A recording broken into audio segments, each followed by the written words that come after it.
இப்ப நம்ம பார்க்க போற நாவல் எழுத்தாளர் தமிழ் வெண்பா அவர்களின் முதல் நாவலான தென்றலே திரும்பிவிடு. தென்றல் 22 கண்களில் நீர் வழிய இயலாமையுடன் யாழையை பார்த்து கொண்டிருந்தான். அவன் கைகளில் வழியும் இரத்தத்தை கூட பொருட்படுத்தாமல், இனிமே நீ எப்படி என்ன நெருங்கி வரேன்னு பாக்குறேண்டா என்னும் விதமாக கண்களில் அலட்சியத்தை தேக்கி அவனைத்தான் பார்த்திருந்தாள். அவளும் இயலாமை கோபமாக உருமாற அந்த கோபத்தை அவளிடம் கொட்டி தீர்க்க முடியாத தன் மீதே பெரும் சினம் எழுந்தது அவனுக்கு. நான் தானே தப்பு பண்ணேன், அதுக்கான தண்டனையை ஏன் நீ அனுபவிக்கணும்? தப்பு ஓ மேலன்னு நான் நினைச்சப்பவே உன்னை தவிர வேற ஒருத்திய என்னால மனசால கூட நினைக்க முடியல. இப்போ தப்பெல்லாம் ஏன் மேலதான்னு தெரிஞ்ச பிறகு எப்படி உன்னை விட்டுட்டு இருப்பேன்னு நினைக்கிற? என் உடம்புல உயிர் இருக்க வரைக்கும் நீ ஏன் என்னை விட்டு போகணும்னு நினைச்சாலும் நான் உன்னை விட மாட்டேன் என்று அவனின் விழிகள் சிவந்து தகைத்தது அவன் உள்ளத்தை போல. உன் உடம்புல சின்னதா ஒரு கீரல் பட்டா கூட என்னால தாங்க முடியாதுடி. அப்படி இருக்கும்போது அதுக்கு நானே காரணம்னா? அவளை ஆழ்ந்து பார்த்தபடி அவளை எதிர்பாரா சமயம் அவளின் கைகளில் இருந்த கத்தியை பறித்து தன் உள்ளங்கையில் ஒரு அழுத்தம் கொடுத்து வெட்டியவன் மணிக்கட்டின் நரம்புகள் தெரியும் பகுதியில் கத்தியால் அழுத்தம் கொடுத்து பிடித்தபடி, உன்னை விட அதிகமான காயத்தை எனக்கு நானே கொடுத்துப்பேன், என்ன பாக்குறியா என புருவங்களை உயர்த்தி தீர்க்கமாய் அவளின் விழிகளை ஊடுருவி பார்த்தபடியே நொடி பொழுதில் நடந்து விட்டதையே உணர முடியாமல் அவள் அதிர்ந்து பார்க்க, அடுத்து அவன் செய்ய துணிந்த செயலின் தீவிரம் சட்டென அவளை கதிகலங்க செய்தது. அவனின் வார்த்தையில் இருந்த தீவிரம் மனதில் அறைய வேகமாக அவனிடமிருந்து கத்தியை பிடுங்கி தூர எறிந்தாள் அவள். உனக்கு என்ன பைத்தியமா? சோத்துல உப்பு தானே போட்டு திங்கிற? அறிவுங்கிறது கொஞ்சமாவது இருக்கா? இல்ல இருந்த கொஞ்ச நெஞ்ச மூளையும் நமக்கு எதுக்குன்னு வாடகைக்கு விட்டுட்டியா? புத்தி இருக்க எவனாவது அவன் கையை அவனை கிழிச்சுப்பானா? எவ்வளவு ரத்தம் வருது பாரு. அவன் வெட்டப்பட்ட கையை பிடித்து கொண்டு அவனை நெருங்கி நிற்கிறோம் என்ற உணர்வில்லாமல் விழிகளில் திரண்ட நீருடன் அவனிடம் பொறிந்து கொண்டிருந்தாள். கண்களில் குறும்பு மின்ன, இதழ்களின் ஓரம் குறுநகை தவள அவளையே பார்த்து கொண்டிருந்தான் மகிழ். அவனின் பார்வை உயிரின் ஆழம் வரை தீண்டி இம்சை செய்ய நிமிர்ந்து அவன் விழிகளை கண்டவள் அவன் என்ன உணர்ந்து வேகமாய் விட்டு விலக முயன்றாள். ஆனால் முடிந்தால்தானே. அதற்குள் அவன் இரும்பு கரம் அவள் இடையை அழுந்த பற்றியிருந்தது. அவள் அவனை விலக்க முயல இன்னும் அவளை தன்னுடன் சேர்த்து இறுக்கி பிடித்தான். ஏய் ஏய், என்ன பண்ற நீ? என்னை விட தள்ளிப்போ, இல்ல அவ்வளவுதான். இமைகள் படபடக்க ஒரு விரலை அவன் முகத்திற்கு முன்னீட்டி எச்சரித்தாள். அவள் வெண்டை பிஞ்சி விரலை வலிக்காமல் கடித்தவன், ஓ வாய் தான் தள்ளிப்போ தள்ளிப்போன்னு சொல்லுது கண்ணம்மா, ஆனா இந்த கண்ணு என்ன சொல்லுது தெரியுமா என நிறுத்தி அவளையே பார்க்க அவள் இமைகள் பதற்றத்தில் இன்னும் அதிகமாய் படபடத்து கொண்டன. சற்று நேரம் அமைதியாக அவளையே ஊடுருவும் பார்வை பார்த்தவன், ஏ மடையா, இன்னுமா பார்த்துட்டு இருக்க? சீக்கிரம் கிஸ் பண்ணுடான்னு சொல்லுது என்றவனை அதிர்வாய். எனது என்பது போல விழிகளை அகலமாய் விரித்து பார்த்தாள் யாழ். வாய்ப்பை சரியாக பயன்படுத்தியவன் விரிந்து அவளின் விழிகளில் அழுத்தமாய் தனது இதழ்களை ஒற்றியவாறே மேலும் அவள் இடையை பற்றி தன்னுடன் இறுக்கிக் கொண்டான். லூசு, மாமா மேல இவ்வளோ பாசம் வச்சிருக்கியாடி நீ? எனக்கு ஒண்ணுனா இன்னமும் இப்படி துடிப்பியா நீ? நான் நிஜமாவே ரொம்ப லக்கி தான் இல்ல Kannamma? I love you so much Kannamma என அவள் கண்களை இமைக்காமல் பார்த்தபடியே சொன்னவன் இதழ்களோடு இதழ்களை இணைத்திருந்தான். எவ்வளவு நேரம் சென்றதோ தெரியவில்லை. என்ற சிறுமல் சத்தம்தான் அவர்களை ஸ்வர்க்கத்திலிருந்து பூலோகத்திற்கு கொண்டு வந்தது. சிறுமியபடி அறையின் வாயிலில் நின்றிருந்தான் கவின். அந்த சத்தம் இருவரின் மோன நிலையையும் கலைக்க தன் காயப்பட்ட கையை அவன் நெஞ்சத்தின் மீது வைத்து அவனை விலக்கி தள்ளினாள் அவள். கட்டிலேயே அதிக நேரம் படுத்திருந்ததால் அப்படியே கொஞ்ச தூரம் நடந்துவிட்டு வருவதாக சென்றிருந்தார் மாணிக்கம். அதனால்தான் கவி தனியாக அங்கே வந்தான். கவியும் உடன் வருவதாக சொல்ல அவர் மறுத்துவிட்டார்.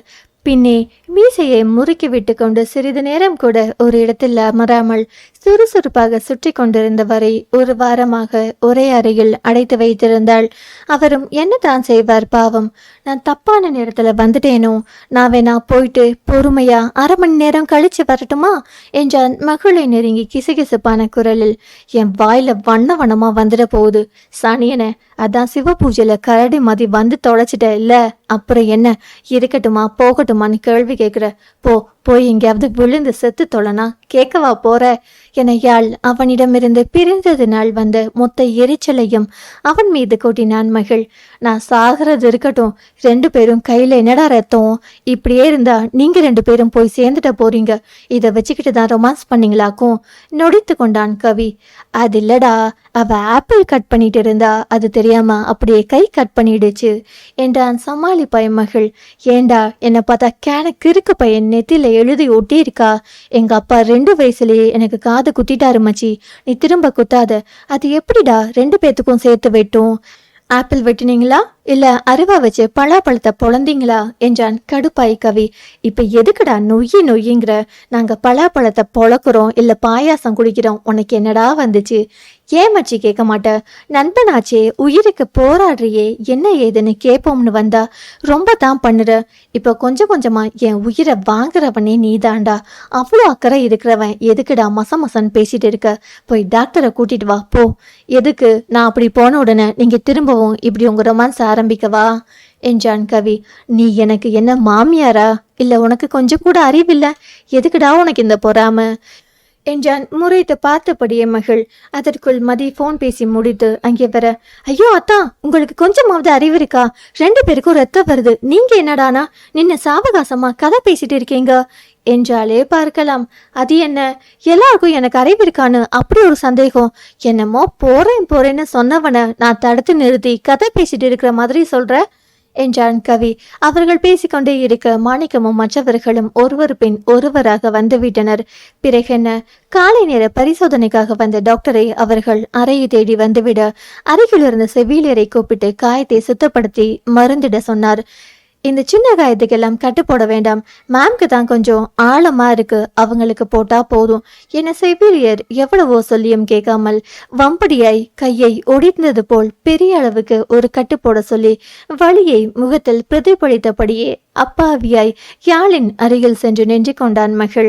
அவள் பார்வையிலேயே அவனை எரிக்க முயல. அதெல்லாம் அவன் கண்டு கொண்டதை போலவே தெரியவில்லை. சரி, நாங்க மதியம் சாப்பாடு எடுத்துட்டு வரோம், நீங்களும் எவ்வளோ நேரம் இங்கே இருப்பீங்க? எங்க வீட்டுக்கு வந்து கொஞ்சம் ஃப்ரெஷ் ஆகிட்டு ரெஸ்ட் எடுத்துட்டு போகலாம்ல என அவர்களை அழைத்தாள் மது.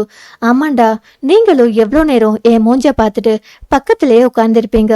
மதியம் தானே ஆப்ரேஷன், அதுக்குள்ள கொஞ்சம் போய் ரெஸ்ட் எடுத்துக்கோங்க கண்ணுங்களா என்றார் மாணிக்கம். அது எப்படிப்பா உங்களை விட்டுட்டு போக முடியும்? அதுவும் இல்லாம இங்கதான் எல்லா வசதியும் இருக்கே என்று நிலாவுக்கு. ஏமா, நான் என்ன எழுந்து நடக்கவே முடியாத நோயாளியா? அதுவும் இல்லாம நர்ஸ் பக்கத்திலே தானே இருக்காங்க, கூப்பிட்டா உடனே வரப்போறாங்க. என்ன இருந்தாலும் வீடு மாதிரி வருமா? இந்த மருந்து நாத்தத்திலேயே எவ்வளோ நேரம் இருப்பீங்க என்றார் மாணிக்கம். அவர்கள் யாழுக்கு வேண்டப்பட்டவர்கள் என்பதோடு இத்தனை நேரமாய் அவர்களை அவரும் பார்த்து கொண்டுதானே இருக்கிறார். அதனால் உண்டான நம்பிக்கை. அதில்லப்பா என மீண்டும் நிலா ஏதோ சொல்ல வர, என்னை பார்த்தா பேய் பிசாச பாக்குற மாதிரியா இருக்கு, உங்களை ஒன்னும் கடிச்சு தின்னிட மாட்டோம், பேசாம வாங்க என்றாள் மது. அப்படியே முழுதாய் சம்மதம் இல்லாமல் சஞ்சலமாய் நின்றிருந்தவளை என்னென்னவோ சொல்லி சமாளித்து கிளம்ப வைத்து விட்டாள் மது. ஆனால் எவ்வளவு கூறியும் யாழ் அங்கே செல்ல மறுத்து விட்டாள். தான் மட்டுமாவது மாணிக்கத்திற்கு துணைக்கு இருப்பதாக சொல்லி அங்கே தங்கிவிட்டாள். யாழின் பிடிவாதம் அறிந்ததால் மதியையும் நிலாவையும் மட்டும் அங்கிருந்து அழைத்து கொண்டு அவர்கள் கிளம்பினார்கள். அனைவரும் கிளம்பி செல்ல அந்த தனிமை யாழுக்கும் அவசியம் வேண்டியதாய் தான் இருந்தது. எல்லோரும் சென்ற பின் ஒரு நாற்காலியை எடுத்து மாணிக்கத்தின் அருகில் போட்டு அமர்ந்து கொண்டவள் சிந்தனை முழுவதும் மகிழ்தான். அவனை எப்படி தன்னை விட்டு தள்ளி நிறுத்துவது என்பதுமாய்தான் இருந்தது. ஏண்டி யாழ், நீ இப்படி இருக்க? அவனுக்கு என்ன ஆனா உனக்கு என்ன? நீ அவனை மிரட்டலாம்னு பார்த்தா அவன் தான் உன்னை மிரட்டிட்டு போறான். இங்க இருந்தா கண்டிப்பா நீ அவன் பக்கம் சாஞ்சிடுவ, சீக்கிரமே இங்க இருந்து போடி என்று இடித்துரைத்தது அவளின் ஒரு மனம். இத்தனை நாளும் அவன் உன்னை தேடி வரமாட்டானா? திரும்ப ஒரு தடவை அவனை பார்க்க மாட்டோமா? என்ன, அவன் ஒரு தடவையாவது நினைச்சு பாப்பானு தானே ஏங்கிட்டு இருந்த. இப்போ அவனே வந்து நான் தான் தப்பு பண்ணிட்டேன்னு சொல்லி கெஞ்சினா மேடத்துக்கு கசக்குதாமா? எப்படியோ உன்னால அவன் இல்லாம இருக்க முடியாது, அப்புறம் எதுக்கு இந்த வெட்டி வீராப்பு என்றது இன்னொரு மனம். அதுக்காக அவன் சொன்ன எல்லாத்தையும் மறந்துட்டு சூடு சொரணை எல்லாம் விட்டுட்டு அவன் பின்னாடியே போயிடணுமா என்றது அவளின் மனம். நீ ஏமா சூடு சொரணை எல்லாம் விட்டுட்டு போகணும்? நீ தான் கவரிமான் பரம்பரையாச்சே, போகாத, இப்படி உட்காந்து அழுதுகிட்டே இரு என்றது கடுப்பாய் இன்னொரு மனம். அதுக்காக அவன்தான் எல்லாம் ஒன்று நம்பி வந்தேனே, என் நம்பிக்கையை சுக்குநூறா உடைச்சு யாரும் இல்லாத அனாதையா நடு ரோட்ல தவிக்க விட்டுட்டு போனவன் பின்னாடி போக சொல்றியா என்றது கோபமாய் இன்னொரு மனம். அவன் போனானா இல்ல நீ கோவிச்சிட்டு வந்தியா என்றது எகத்தாளமாய். அவன் பேசின பேச்சுக்கு அங்க நின்னு மானம் போனா பரவாயில்லன்னு காலை புடிச்சு கெஞ்சனும்னு சொல்றியா என்றது கடுப்பாய் இன்னொரு மனம். ஒரு மனம் அவனுக்கு சாதகமாக பேச, மற்றொன்றோ அவனுக்கு எதிராய் வாதம் செய்ய தன் மனதுடன் போராட முடியாமல் சலித்து சோர்ந்து போனாள் அவள். அவள் தவறை மன்னித்து ஏற்றுக்கொள்ளவும் முடியாமல், முழுதாக அவனை விலக்கி வைக்கவும் முடியாமல் இரு தலைக்குழி எறும்பாக தவித்து கொண்டிருந்தாள் அவள். தன் நினைவுகளில் மூழ்கியிருந்தவளுக்கு தன் கரங்களை யாரோ அழுத்தி பிடிப்பது போல் தோன்ற சுயம் மீண்டு யாரென்று பார்த்தாள். மாணிக்கம்தான் அவள் கைகளை ஆதரவாய் பற்றியிருந்தார். எவ்வளோ நேரமா கூப்பிடுறேன், அப்படி என்னடா கண்ணு யோசனை உனக்கு என்றார் வாஞ்சை குரலில். சாரிப்பா, கவனிக்கல, என்ன வேணும் சொல்லுங்க என்றாள் யாழ். நீ என்ன நிஜமாவே அப்பாவை நினைக்கிறியாடா கண்ணு? பீடிகையுடன் அவளை பார்த்தார் மாணிக்கம். என்னப்பா இப்படி கேட்டுட்டீங்க? நீங்க எல்லாம் தானே எனக்கு இருக்க ஒரே சொந்தம், நீங்களே இப்படி கேட்டா எப்படிப்பா? கண்களில் நீர் கோர்த்து நிற்க வாஞ்சையாய் விரிந்தது அவரின் புன்னகை. அப்போ அப்பா ஒன்று கேட்குறேன், உண்மையே சொல்லணும் என்றார் அடர்ந்த ஆழ்ந்த குரலில். கேளுங்கப்பா, உனக்கு பிறந்ததுல இருந்தே யாருமே இல்லையாமா? அப்பா, அது சொல்ல முடியாமல் தடுமாறினாள் அவள். அப்பா தான் கேட்குறேன், சொல்லுமா, அப்பான்னு நினைச்சா மட்டும் சொல்லு. அவளின் வழக்கமான ஆயுதத்தை அவளுக்கு எதிராகவே திருப்பி இருந்தார் அவர். சிறிது நேர அமைதிக்கு பின் கண்ணில் வழிந்த கண்ணீரை துடைத்தவள் பெருமூச்சு ஒன்றை விட்டு தன்னை ஆஸ்வாசப்படுத்தி கொண்டாள். ஏன் இல்லாம எல்லாரும் இருந்தாங்க, ஒரே ஒரு இழப்பு என்ன இந்த நிலைமைக்கு கொண்டு வந்துடுச்சு. சுத்தி உள்ளவங்களுக்கும் பணம் பெருசா தெரிய நிரந்தர அனாதை ஆக்கிட்டாங்க. அப்படி அனாதையா யாரும் இல்லாம நின்னப்பதான் கடவுளா பார்த்து உங்களை எல்லாம் எனக்கு சொந்தமா அனுப்பி வச்சாரு. மீண்டும் கண்களில் வழிந்த கண்ணீரை துடைத்து கொண்டாள். நீ எதையுமே தெளிவா சொல்லலையேம்மா என்றார் மாணிக்கம். ப்ளீஸ்பா, நான் மறக்கணும்னு நினைக்கிறத ஞாபகப்படுத்தாதீங்க என்றவள் குரல் மேலே எதுவும் சொல்ல மாட்டேன் என்றது பிடிவாதமாய். நீ மறக்கணும்னு நினைக்கிறது மகிழனையாமா? அவளின் நாடி பிடித்து கேட்டார் அவர். அப்பா என்றாள் அதிர்ந்து அவள். அப்பாதாமா, உன்னை பார்த்தே தெரிஞ்சுக்க முடியாதா எனக்கு? நீ அந்த பையனை பார்த்ததுல இருந்து சரியே இல்லை. அப்பா கிட்ட சொல்லுடா, அப்பா எல்லாத்தையும் பார்த்துக்கிறேன் என்றார். அப்பா, நாங்க 2 பேரும் ஒரு காலத்துல லவ் பண்ணோம், ஒரு பிரச்சனையில பிரிஞ்சிட்டோம், அவ்வளோதான்ப்பா. இப்ப எங்க 2 பேருக்கும் இடையிலையும் எதுவும் இல்லை என்றாள் அழுதமாய். நானும் அந்த பையன்கிட்ட பேசட்டுமாடா என்றார் தயக்கமாய் மாணிக்கம். வேண்டாம்ப்பா, என்னைக்குமே அவனை என்னால் மன்னிக்கவே முடியாது. நான் உயிரோடு இருக்க வரைக்கும் அது நடக்காது. ப்ளீஸ், இதுக்கு மேலே கேட்டு என்னை கஷ்டப்படுத்தாதீங்கப்பா என்றவளின் விழிகளில் இருந்து கண்ணீர் நிற்காமல் வழிந்தது. சரி, கேட்கலம்மா, அவ்வளோ பணம் ஒரே நாள்ல எப்படி ஏற்பாடு பண்ண சொல்லு? நிலாதான் சொன்னா நீ தப்பு பண்ணியிருப்பேன்னு. அப்பா கேட்கலடா.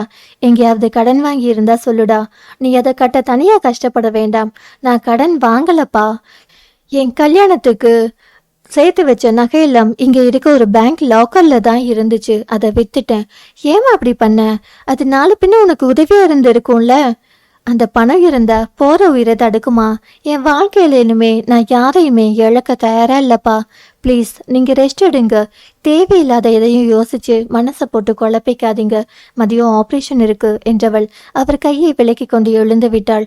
அவரையும் மருந்தின் வீரியம் உறக்கத்தில் அமிழ்த்த தொடங்கி இருந்தது. தொடரும். அடுத்த அத்தியாயம் நாளை கேட்கலாம். கதையை தொடர்ந்து கேட்கணும்னா சேனலை சப்ஸ்கிரைப் பண்ணுங்க. நன்றி. பேசும் கதைகளின் குரலாய் நான் மனோசங்கரி.